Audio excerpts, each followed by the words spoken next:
It's back on that 2006 Dodge 1500. It's got the 4.7 on it. You're gonna, for the air filter, you're just gonna pop this clip right here. There's one in the front there, second one in the front there, one on the other side. Lift her up, out of the way. It's extremely dusty. Pull your old air filter out. Look at that dust. That's a lot.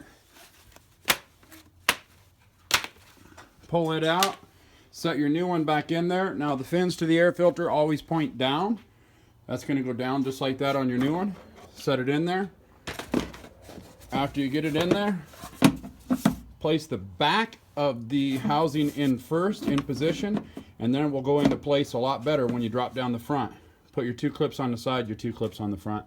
Hope this video helps you out. We're going to be doing a whole bunch of stuff to this 4.7, so if you're interested, click on my name underneath this video for all my other how-to videos, and you can find them. We're going to do things from water pump, thermostat housing.